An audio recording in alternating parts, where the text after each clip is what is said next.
Buenos días. Bienvenidos a Conviva. Antes de iniciar con nuestro servicio, Te queremos pedir el favor De poner tu celular en discreción. para evitar distracciones. Gracias.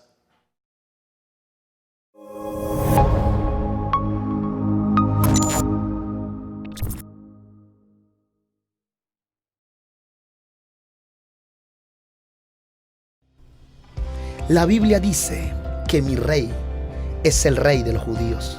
Él es el rey de Israel. Él es el rey de justicia. Él es el rey de los siglos. Él es el rey de los cielos. Él es el rey de gloria. Él es el rey de reyes y señor de señores. Este es mi rey. Me pregunto, ¿lo conoces? Mi rey es un rey soberano. No hay manera de medir su amor ilimitado. Él es perdurablemente fuerte. Él es totalmente sincero. Es eternamente firme, es inmortalmente lleno de gracia, es imperialmente poderoso, es imparcialmente misericordioso. ¿Lo conoces? Él es el mayor fenómeno que ha cruzado el horizonte de este mundo. Él es el Hijo de Dios. Él es el Salvador de los pecadores.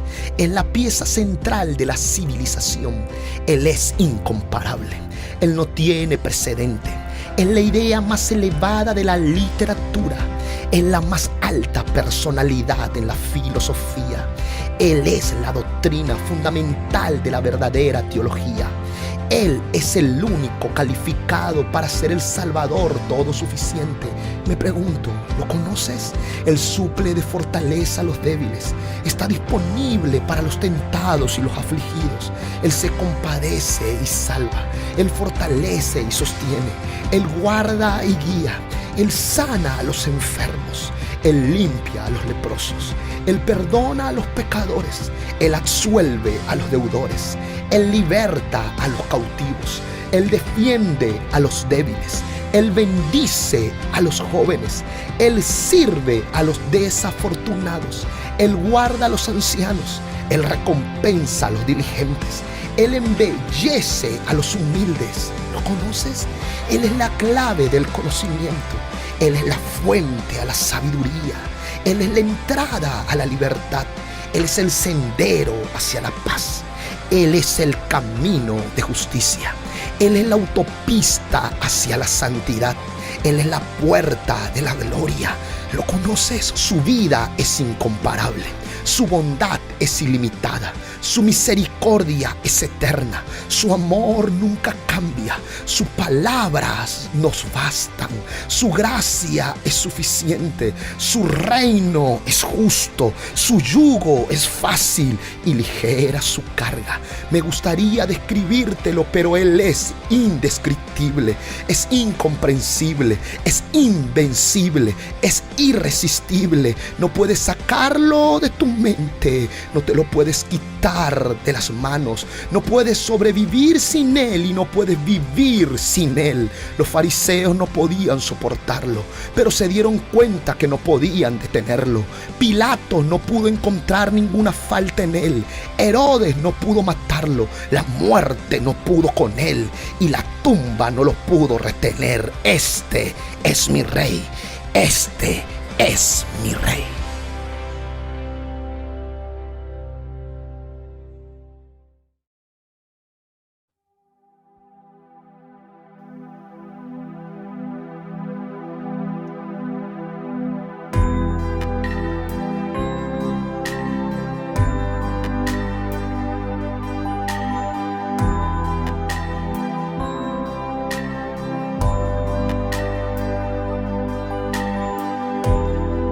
Nuestro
fuimos alcanzados por su gran amor, con brazos abiertos nos recibe hoy.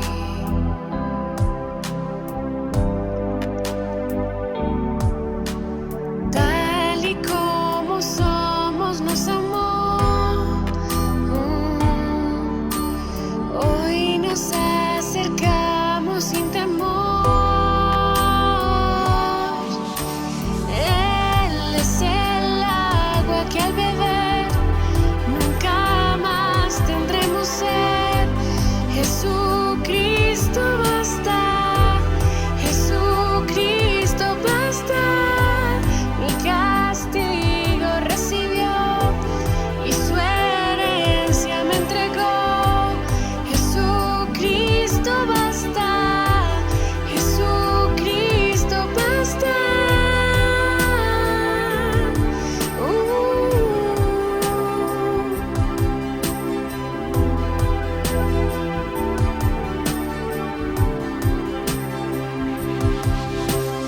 Tal y como somos nos amó.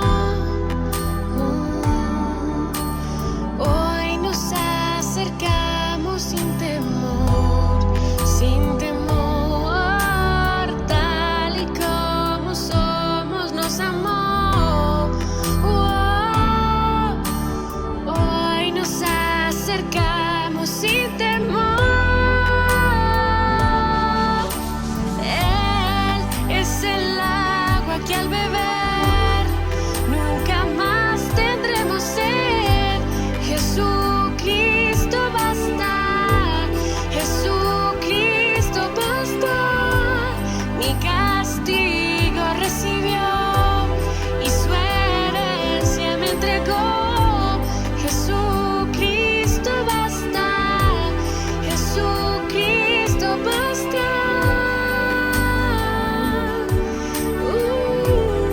Jesucristo basta.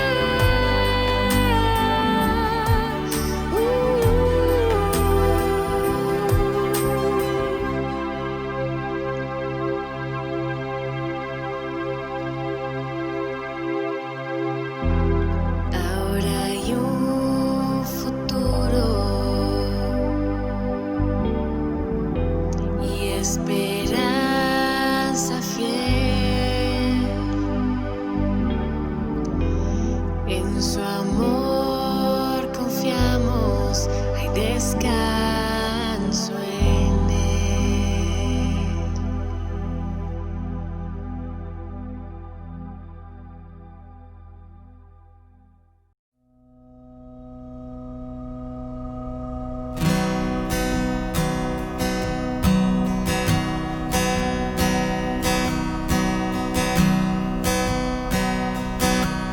El esplendor de un rey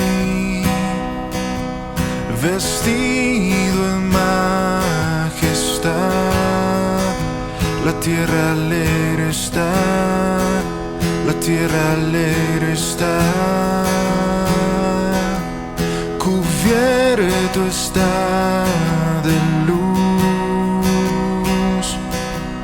venció a la oscuridad y tiembla a su voz, y tiembla a su voz. Cuán grande es Dios, cántale cuán grande es Dios, y todos lo verán. Cuán grande es Dios.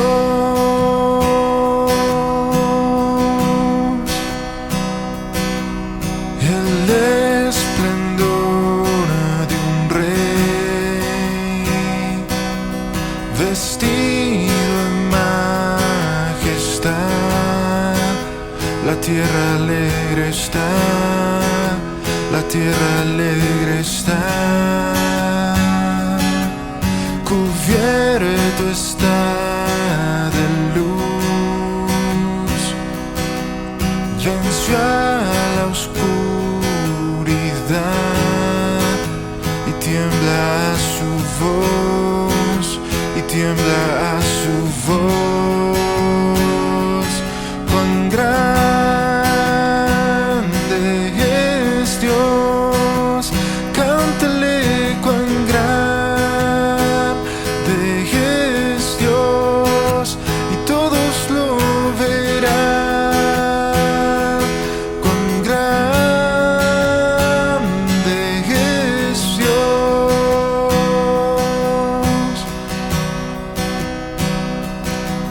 cuán grande es Dios, cántale cuán grande es Dios, y todos lo verán. Cuán grande es Dios.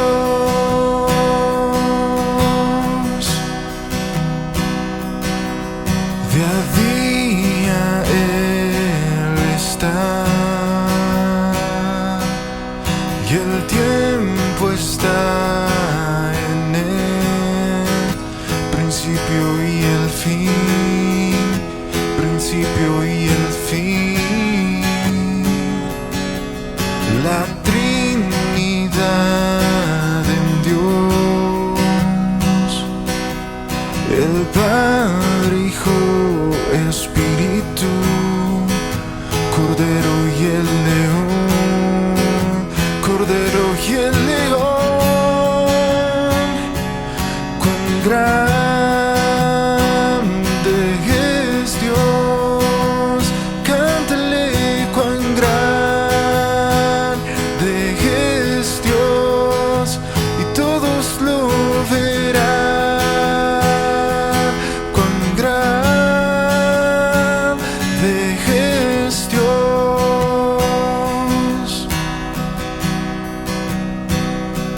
cuán grande es Dios, cántale cuán grande es Dios, y todos lo verán. Cuán grande es Dios.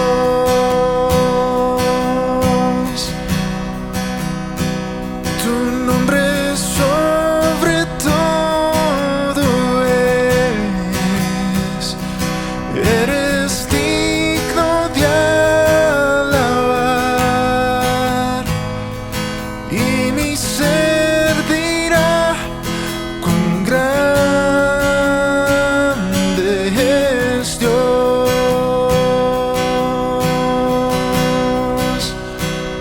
Tu nombre sobre todo es, eres digno de alabar, y mi ser dirá cuán grande es Dios.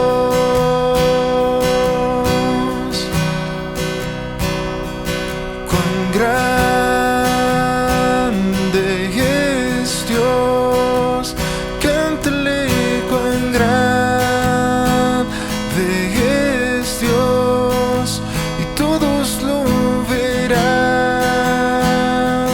Cuán grande es Dios,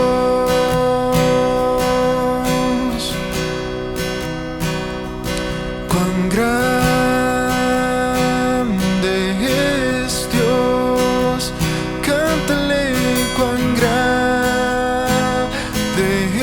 es Dios, y todos lo verán. Cuán grande es Dios. Vamos, iglesia, desde sus casas.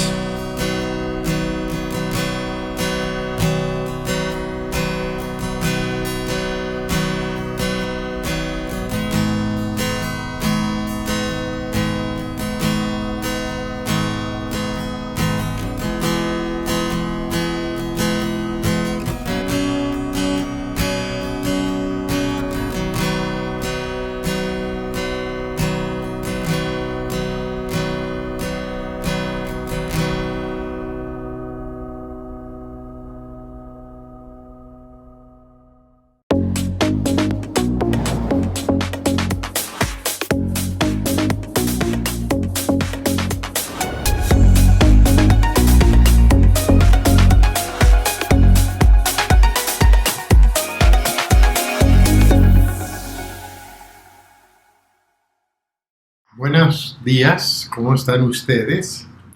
Antes de empezar, yo quisiera quizás darles algunas consideraciones. Yo sé que probablemente para algunos de nosotros estas charlas han abierto unas heridas, o por lo menos nos han puesto a pensar acerca de circunstancias y situaciones que nosotros hemos tenido que vivir o que nuestras familias han tenido que vivir. Y probablemente algunos están diciendo, pues no creo que esto es lo que queramos abrir ahorita y estarlo meditando por las circunstancias en las que estamos. Quisiéramos cosas que nos elevaran más, nos animaran más. Pero yo creo, pues en primer lugar, que es Dios el que me ha dirigido a tomar estos temas. Y quizás Dios nos está diciendo, mire, ¿por qué no aprovechamos este tiempo cuando pasamos más tiempo entre familia, cuando realmente estamos obligados a empezar a dialogar y a tratar cosas en familia y tenemos el tiempo para hacerlo? Quizás Dios simplemente nos está diciendo, este es un momento para que nosotros empecemos a hablar, tú y yo, y después tú con tu familia. Y yo creo que les invitaría a considerar eso. Ahora, lo otro que quiero animarles a hacer es que ustedes participen de Creciendo Juntos. Se están reuniendo personas de Face, se están reuniendo las damas, se están reuniendo los hombres. Y la verdad es que estos temas abren muchos espacios para que ustedes hablen, para que ustedes reciban consejo, para que de alguna manera ustedes encuentren un grupo de soporte que les ayude a ustedes en este proceso de asimilar las cosas que Dios está haciendo en sus vidas. Y tercero, y yo creo que esto va a salir un poquito, por lo menos en la charla de hoy, y definitivamente sale de una forma muy bella en las siguientes 2 charlas. Y yo quiero que ustedes empiecen a entender que nuestro Dios es tan impresionante, tan capaz de tomar las ruinas de nuestras vidas y transformarlas en gloria. Por eso hay un salmo que habla acerca de que tú cambiaste mi llanto por gozo. Y yo creo que nosotros necesitamos entender que ninguna de las cosas que nosotros hemos vivido es para que nos quedemos allí. Lo que nosotros hemos vivido es para que Dios tome nuestras vidas y haga un trofeo de su gracia y que ponga un cántico en nuestros corazones para que podamos darle alabanza por la manera en que nos ha transformado. Y pues yo quisiera animarles a ustedes a que consideren eso, a estar en los grupos pequeños y también en Creciendo Juntos. Y quiero darles muchas gracias por estar aquí esta mañana. El título de la charla es ¿Se gesta una conspiración en medio de un hogar disfuncional? Estamos tomando los pasajes de Génesis capítulo 37, versículos 1 al 36, y luego vamos a pasar al capítulo 42, versículo 21.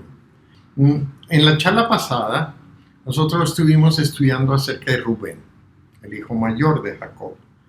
Descubrimos que creció en un hogar disfuncional. La definición de un hogar disfuncional es un hogar debilitado, disminuido en su valor como hogar, un hogar que funciona de manera anormal. Jacob creció en un hogar donde los padres dieron tratamiento preferencial a sus 2 hijos, Jacob y Esaú.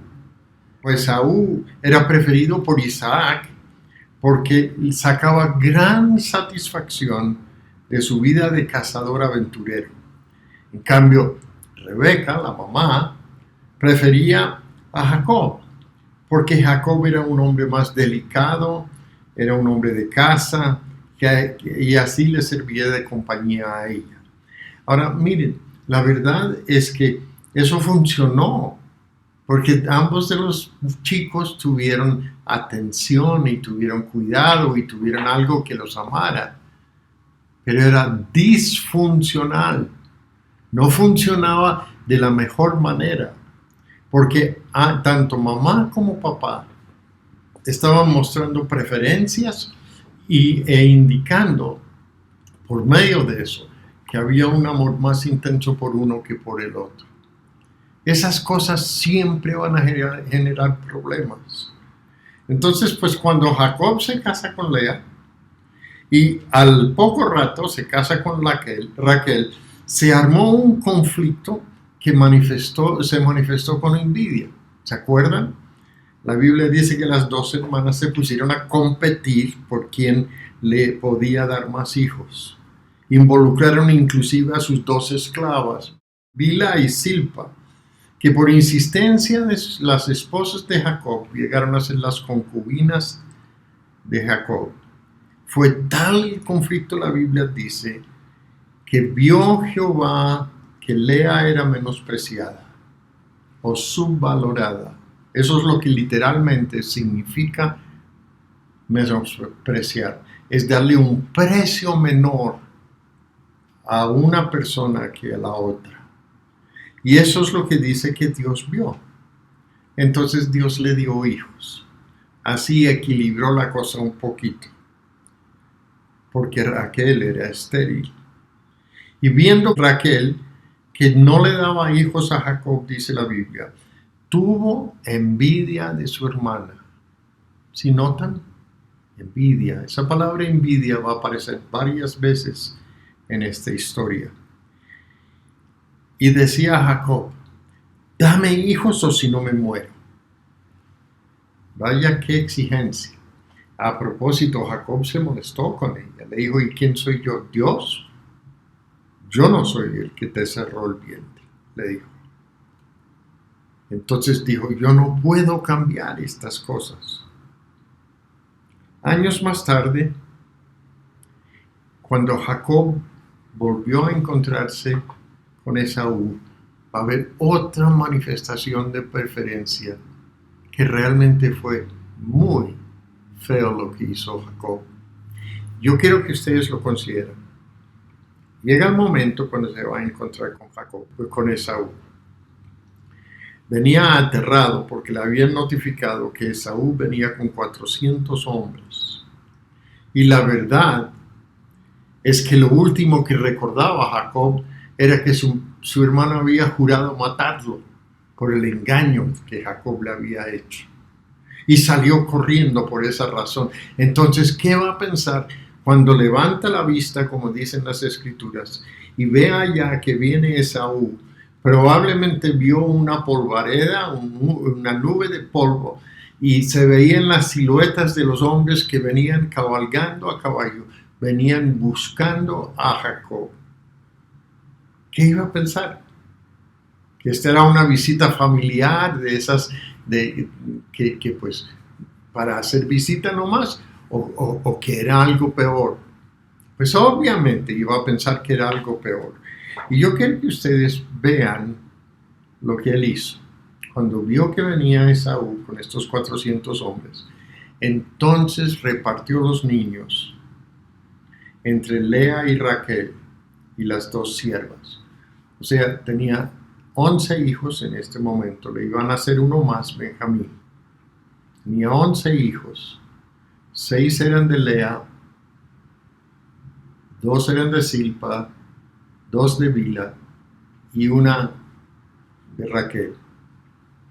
Ya le había dado un hijo. Entonces, los reparte. ¿Y cómo los pone? ¿En qué orden? Pues pone las siervas al frente y sus niños. Detrás de ellos pone a Lea con sus niños. Y de último pone a Raquel y a José. Ahora, trata de visualizarlo. Estás ahí parado, vas a ir caminando hacia la gente que viene, ¿no? Vienen 400 hombres y viene Esaú, que había prometido matarte.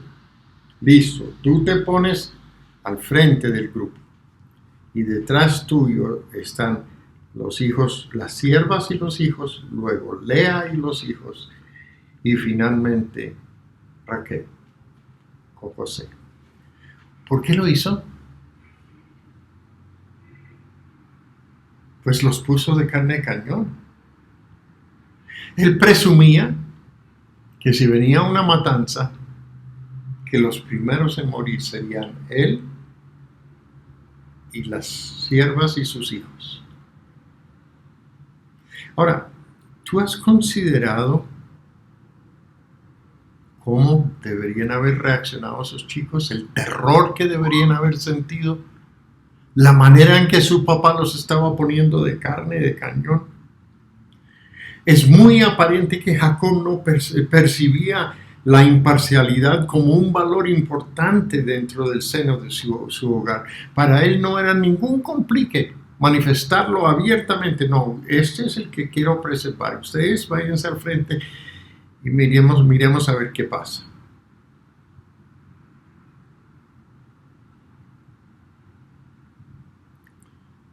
Pues eso es lo que habían hecho sus padres con él. Eso es lo que habían hecho sus abuelos con su padre. O sea, ¿por qué iba a pensar Jacob que esto era diferente a lo que debía ser? Mire, la gran mayoría de las cosas que nosotros hacemos con nuestros hijos nos los han transmitido de generaciones previas. Nosotros simplemente aprendimos a ser padres por el Padre nuestro y por la Madre nuestra. Eso es lo que nos enseñó cómo debíamos tratar a nuestros hijos. ¿Notan ustedes cómo Dios perfectamente puede cumplir la promesa de que visita el pecado sobre los padres hasta la tercera y cuarta generación?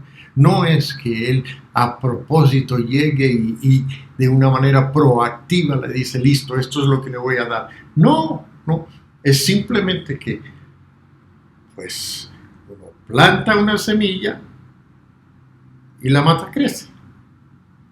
Y miren, es muy delicado cuando nosotros le echamos tierrita a las semillas de nuestra vida. Tú le echas tierrita a una semilla y crece, y crece, y crece. Y vamos a ver lo complicado que fue eso. La historia de esta mañana nosotros la vamos a dividir en 3 partes. Viene del capítulo 37 de Génesis y es básicamente todo el capítulo. Lo primero que vamos a considerar son los sentimientos fuera de control. El segundo punto que vamos a considerar es la conspiración y finalmente el engaño. Esa es la historia y se divide en esas tres partes. La primera parte es sentimientos fuera de control. En su familia hay peleas, hay luchas, hay sentimientos de rabia y están fuera de control. Yo quiero que ustedes noten esta historia. Habitó Jacob en la tierra donde había morado su padre, en la tierra de Canaán. Esta es la historia de la familia de Jacob. José, es decir, el hijo que amaba, que mencionamos, siendo de 17 años de edad, apacentaba las ovejas con sus hermanos. Y el joven estaba con los hijos de Bila, con los hijos de Silpa, mujeres de su padre, o sea, José, con los hijos de las 2 concubinas. Y fíjese lo que hacía. Informaba José a su padre la mala fama de ellos. O sea, básicamente José se volvió el informante de Jacob en cuanto a la conducta de sus hijos.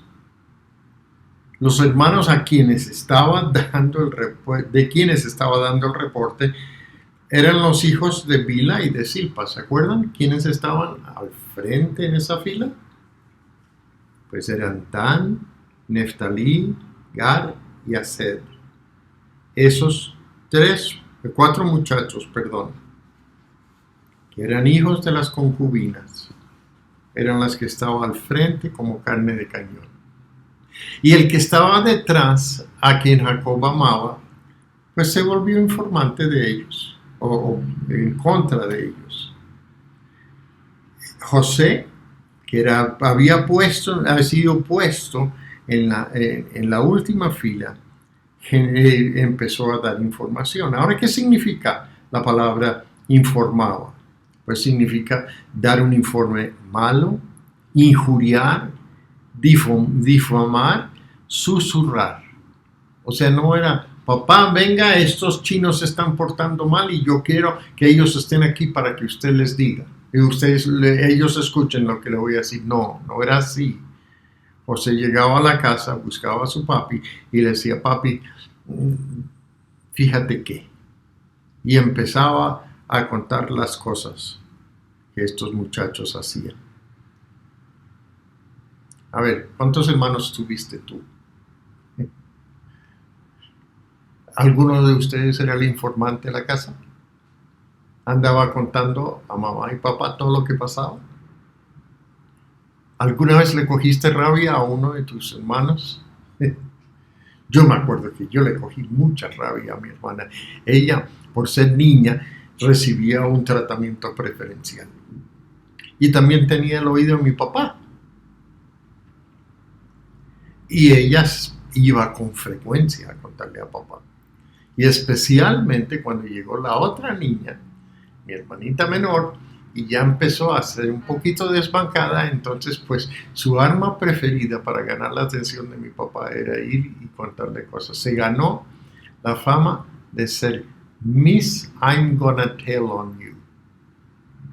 Porque Miss I'm Gonna Tell on You significa señorita, yo le voy a contar a papá. Ese se volvió el nombre de ella. Porque en todo el barrio salía corriendo cuando veía algo y decía, le voy a contar a papá. Y naturalmente yo la quería muchísimo, ¿no es cierto? No. Se empezó a levantar bastante frustración con mi hermano. Pues obviamente al pasar los años, ahora nosotros nos reímos de eso y todo está bien, ¿no? Por la gracia de Dios, las cosas están bien. Pero la verdad es que yo entiendo muy bien a los hijos de Bila y de Silpa. Estos 4 muchachos tenían mucha razón, porque él llegaba con esta información. Llegaba a decir que eran la palabra mala fama, que es lo que dice que usaba. La palabra usada significa iniquidad, malignidad, o sea, todos los actos malos, lo malo que eran, picardía, o sea, lo pícaro que eran, la forma en que le habían causado dolor a otras personas, la manera en que no se llevaban con nadie, eran problemáticos y eran muy ruidosos, hacían escándalo por todo. Mejor dicho, les tenía el prontuario completo a estos 4 muchachos. Y era tal la picardía de estos muchachos que 20 años más tarde, cuando ya ha pasado todo este episodio y José les está enviando de regreso a Hebrón, ya cuando se reconcilian y todo lo demás, y ellos van a ir a buscar a su papá, José les dice esto: no riñáis por el camino. O sea, ahora se volvió mamá. Así es, mire, pórtense bien. 20 años después de que está pasando. Ahora, Jacob no solamente recibía la información y la usaba contra esos muchachos, sino que Jacob también mostró de una manera abierta y franca a quien él amaba. Fíjense lo que hizo. Y amaba a Israel, a José, más que a todos sus hijos. La Biblia lo declara abiertamente. Ahora, nuestros papás siempre lo negaban, ¿sí? No, nosotros los queremos a ustedes por igual. Y la verdad es que es una batalla ser imparcial. Nosotros tendemos a escoger. Y Jacob lo decía abiertamente. Lo había tenido en su vejez y por eso lo amaba tanto. Y le hizo una túnica de diversos colores. Y viendo sus hermanos que su padre lo amaba más que a todos sus hermanos, lo aborrecían y no podían hablarle pacíficamente, dice. Es decir, no, ahí estaba la batalla perfecta. Solo porque Jacob mostraba parcialidad hacia José. Jacob mostraba claramente su afecto preferencial. Lo había tenido en su vejez y probablemente porque era el hijo de su esposa preferida, pues recibió este tipo de trato. Y le hace esta túnica de diversos colores, que realmente en esa época representaba un miembro de la familia de realeza o de futuros gobernantes. Así que para los hermanos era obvio quién era el hijo preferido. Y esto generó malestar. La Biblia dice que lo aborrecían. Es decir, lo odiaban, se volvió su enemigo. No podían superarlo. No tenían la fuerza interior, eran absolutamente incapaces de no dejar que ese dolor y esa rabia gestara ahí adentro. Y después dice, no se podían hablar pacíficamente. O sea, esa casa era una pelotera, la forma que se había manejado José. Y ahora viene el siguiente relato. Soñó José un día que estaba en el campo con sus hermanos y que estaban cosechando. Y atábamos manojos, dijo, en medio del campo. Y he aquí mi manojo se levantaba y estaba derecho, y que vuestro manojo estaba alrededor, y ustedes se inclinaban al mío. Le respondieron sus hermanos, ¿reinarás sobre nosotros o te enseñorearás sobre nosotros?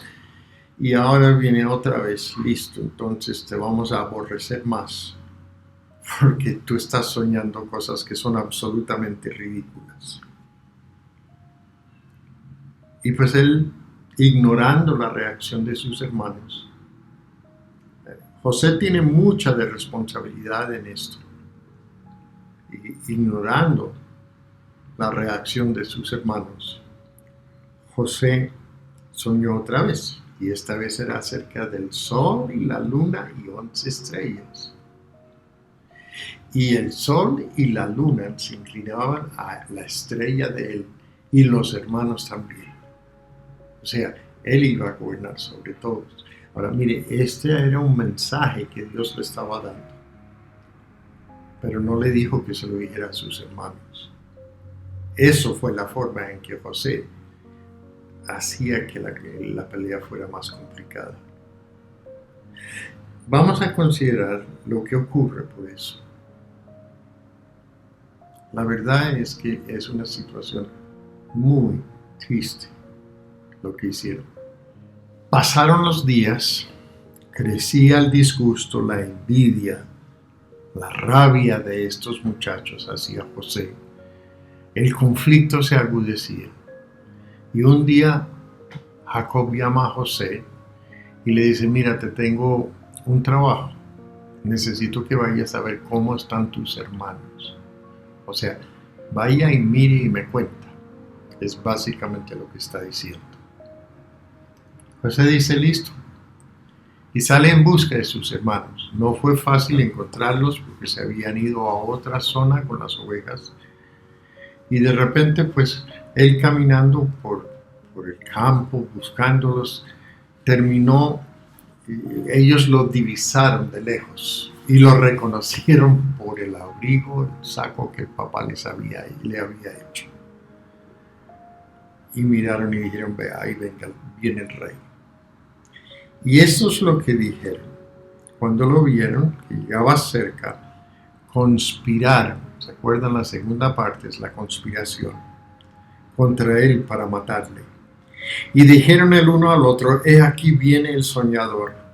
Ahora pues, venid, matémoslo y echémoslo a una cisterna, y diremos, alguna bestia lo devoró, y veremos qué será de sus sueños. Mírenla hasta dónde ha llegado. Ya no es simplemente un conflicto ahí casada entre dos hermanos. Es un conflicto que ha llegado a mayores. Ya están proyectando matarlo. Y lo están proyectando matar porque es el preferido, eso lo declaran, pero también lo están proyectando matar porque pues así se acaba el sueño. Los sueños que él había tenido, veremos en qué quedarán. Eso era lo que ellos habían decidido hacer. O sea, ellos iban a acabar con el sueño. Pero el problema es que el sueño venía de Dios. Él le había dado esos sueños a José. Y no sabían que ellos no podían pelear con los propósitos de Dios. Años más tarde, cuando ellos están con José y están hablando y ya se han reconciliado después de toda esta historia, José los busca y los abraza, los recibe y les dice, acercaos ahora a mí. Y ellos se acercaron y él le dijo, yo soy José, su hermano, el que vendisteis para Egipto. Ahora pues, no se entristezcan, ni les pese haberlo hecho, porque para preservación de vida me envió Dios delante de ustedes. Pues ya ha habido 2 años de hambre en medio de la tierra y aún quedan 5 años en los cuales ni habrá arada ni siega. Y Dios me envió delante de ustedes para preservaros posteridad sobre la tierra y para daros vida en medio de gran liberación. Así pues, no me enviaste vosotros acá, sino Dios, que me ha puesto por padre de Faraón y por señal de toda la casa y por gobernador en toda la tierra de Egipto. Ahora, yo quisiera tomar un momento para simplemente un paréntesis aquí. Yo sé que estas historias abren muchas heridas y probablemente ustedes dicen qué momento tan tenaz para tener que atender estas cosas. Pues primeramente yo creo que Dios es el que nos ha guiado en este estudio, porque yo creo que hay tanto de José y de Jacob en todas nuestras familias y quizás este es el momento de atenderlo quizás para que no llegue a mayores, atenderlo porque nosotros necesitamos paz en nuestras familias, atenderlo porque es un momento propicio donde Dios está haciéndonos más sensibles a las cosas espirituales. Y quizás se nos puede hablar al corazón mejor. Y quizás es posible que empecemos a buscar reconciliación y empecemos a tratar de arreglar cosas que hemos dejado crecer una mata tan impresionante que ni con hacha la vamos a bajar si Dios no obra. Y me parece que nosotros necesitamos entender otra cosa. Dios es maestro en tomar las ruinas de nuestras vidas y hacer cosas gloriosas. Él no nos ama a nosotros porque somos perfectos. No. Vino a morir en la cruz porque no éramos perfectos. Y porque tiene un propósito y un plan impresionante para nosotros. Entonces, en medio de todo este estudio sobre el éxito, parte de eso es poner en orden la casa. Poner en orden nuestras relaciones. Y yo sé que es complicado, pero ustedes notan que el final de la historia no es malo. El final de la historia fue escrito por Dios. Y Él es el que había permitido que ocurrieran todas estas circunstancias. Por el plan glorioso que tenía para toda la familia de Jacob. Entonces ellos conspiran matarles pues finalmente no lo matan, sino que lo meten en un pozo, y cuando vienen los ismaelitas, lo sacan del pozo y lo venden y lo mandan para Egipto. Esa es la conspiración. Entonces, ¿qué le vamos a decir a papá? Pues toman la túnica.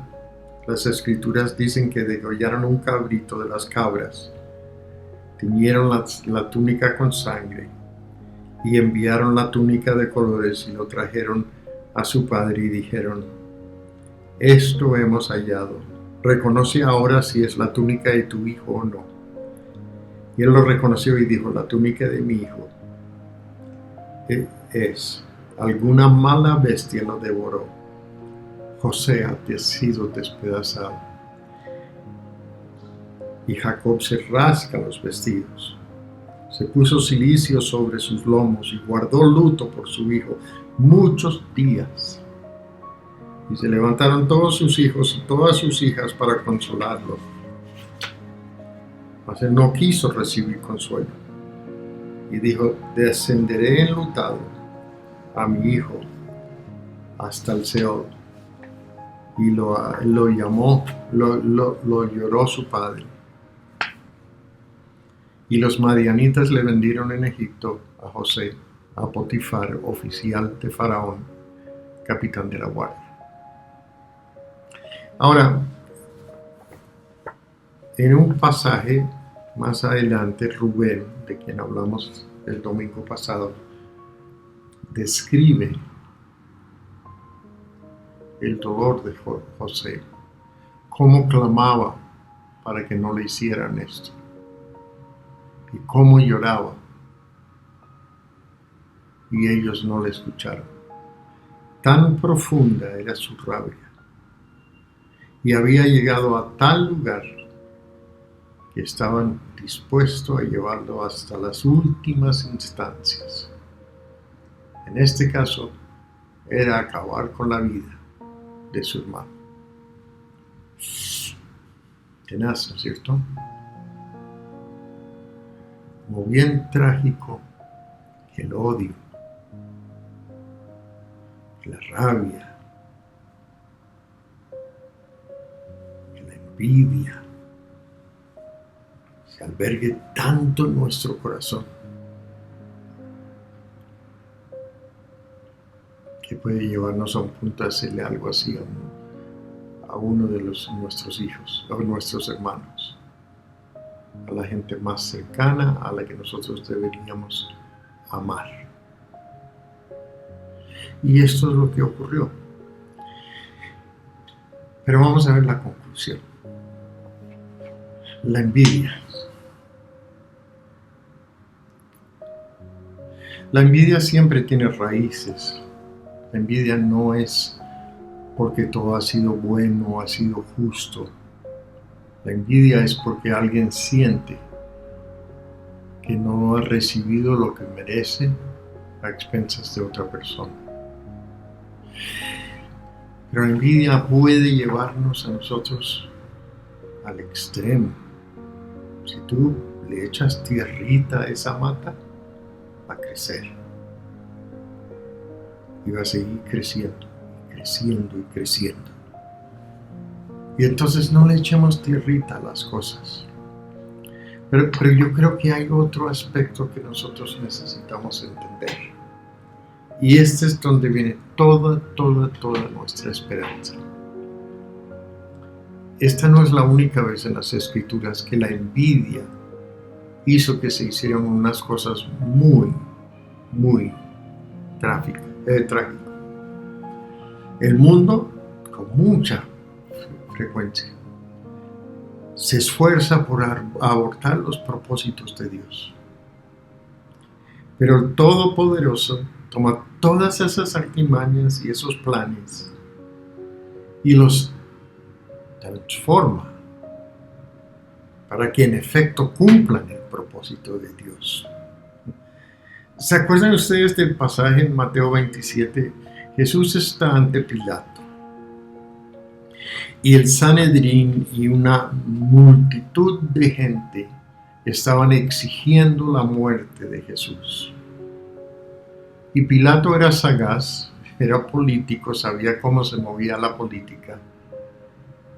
Y las escrituras dicen que él sabía que por envidia el Sanedrín lo había entregado. ¿Notan? Envidia otra vez. Este pasaje describe los esfuerzos de Pilato por lograr la liberación de Jesús. Inclusive le ofrece al Sanedrín un malhechor, a Barrabás. Les dice, mira, escogen entre Jesús y este pillo. Y esa fatídica mañana, la humanidad escogió soltar al malhechor y matar al Hijo de Dios. Todo por envidia. Seguro que los gobernantes estaban absolutamente convencidos que habían logrado su objetivo. Se silenció la voz del que desafiaba todo su sistema y amenazaba contra la verdadera santidad a Israel. El problema se resolvió. Ese que decía ser el Hijo de Dios definitivamente no lo era porque murió. Salvó a otros, dijeron, pero era incapaz de salvarse a sí mismo. Y Satanás y todos los demonios deben haberse estado riendo a carcajadas. Al fin le habían propinado a Jesús el golpe mortal. Y ya no había plan de redención. Si notan ustedes, ¿quién está detrás de todas estas cosas destructivas? Los hombres son simplemente peones en las manos de un enemigo que quiere destruir todo. Pero lo glorioso es que esa mañana fatídica no fue tan trágica. Porque Dios mismo toma todas estas cosas y las transforma en bien. Y 3 días después, Jesús resucitó. Dios Padre permitió que lo colgaran en una cruz porque no podía salvar a la humanidad y salvarse a sí mismo, dicen las Escrituras. Era necesario que nos redimiera el justo por los injustos. Y como Dios había prometido, no dejó su alma en el Seol. Lo interesante y lo bello es que 50 días después, los mismos que habían estado clamando, crucifícale, crucifícale, estaban tan compungidos en sus corazones por lo que habían hecho. Se sintieron tan mal cuando entendieron que habían crucificado al Rey de Gloria, como dice Pedro, que se compungieron, dicen las Escrituras, era como si se hubieran clavado una estaca en el corazón del dolor de haber pensado, yo me dejé llevar por todo eso. Yo dejé que la envidia del Sanedrín me cogiera y participé en algo que fue el crimen más atroz que jamás se ha cometido. Y le miran a los apóstoles y les dicen, ¿y ahora qué hacemos? ¿Cómo resolvemos esto? Y Pedro simplemente les dice, mira, tranquilos, arrepiéntense, entiendan el mal que han hecho, confiésenlo y bautícese cada uno de vosotros en el nombre de Jesucristo. ¿Para qué? Para el perdón de pecados. Y recibiréis el don del Espíritu Santo.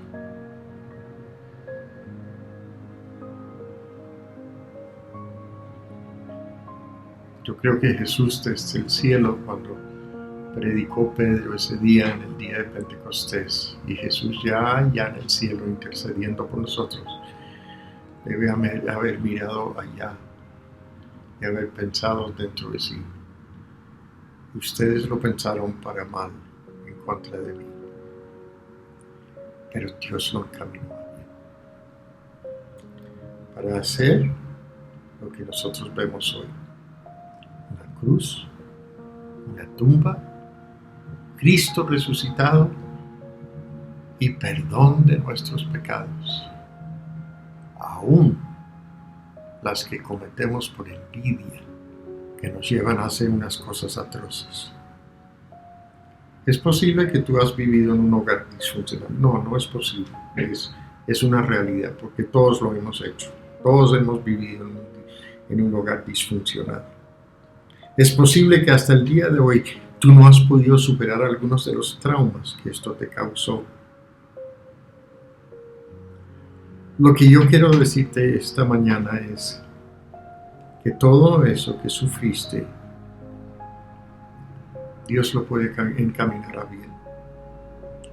Él puede tomar las ruinas de tu vida y los despojos de todo lo que tú has vivido y usarlo para maravillas que ni tú ni yo nos podemos imaginar. Si ven, la historia no es trágica, porque la historia tiene un fin diferente. Y muchas de estas cosas que tú estás sintiendo y viviendo hoy,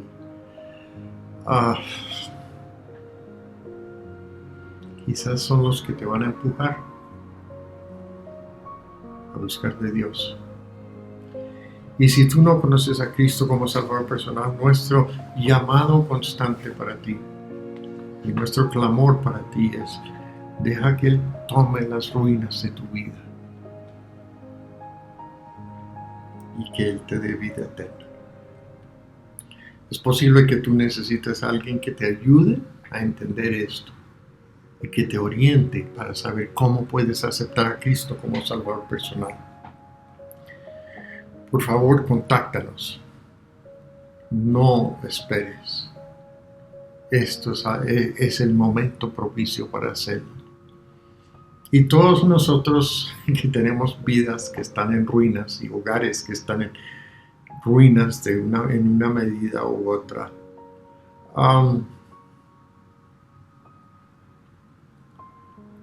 no le echemos tierrita. La tierrita no hace más que permitir que la mata crezca y la prospera y se vuelve grande y más complicado y más complicado. Entonces la idea con esta serie de charlas, y vamos a tener 2 más, vamos a hablar acerca de la tentación el domingo entrante. Y después vamos a terminar hablando acerca del glorioso fin de todo eso. Pero la historia es buena. Tu historia debe ser buena también, porque eres hijo de Dios. Y Dios no pretende que tú vas a quedar con esas heridas ahí, ni que vayas a seguir hiriendo a otros, sino que su idea, su plan, es que tú estás preparado para buenas obras. Y Él las preparó de antemano para que anduvieras en ellas. Entonces me parece que es un momento propicio para decir: bueno, Dios, entonces trabajemos estos asuntos, porque yo tengo mucho trabajo que hacer. Tú me has puesto tanta tarea que yo no lo voy a terminar hasta que llegue al cielo. Y yo quiero que haya muchas buenas obras, que yo simplemente participe en ellas, porque tú las pusiste en el camino para mí. Y te animo a que hagas esto hasta el último día de tu vida. Sé un trofeo del amor y del poder de Dios. Muchas gracias. Buenos días, iglesia. En Conviva estamos en construcción, nos estamos reconstruyendo, nos estamos ajustando a los parámetros que establece la ley y estamos esperando que podamos reunirnos nuevamente de una forma responsable. Recuerda estar orando por esto Y recuerda unirte a las comunidades que tenemos entre semana y los fines de semana para compartir las preguntas de Creciendo Juntos, para socializar unos con otros, para orar unos por otros. Escríbenos por favor para obtener más información al respecto. Recuerden que las mujeres ya se han reunido hasta ahora 2 veces y se van a continuar reuniendo los viernes a las 8 de la noche. Es un espacio especial al cual todas las mujeres de Conviva están invitadas, y de igual forma los hombres tienen su espacio los jueves a las 8 de la noche. Muchas gracias por sintonizarnos y esperamos que Dios les bendiga y que puedan tener una excelente semana de la mano de Dios. Hasta luego.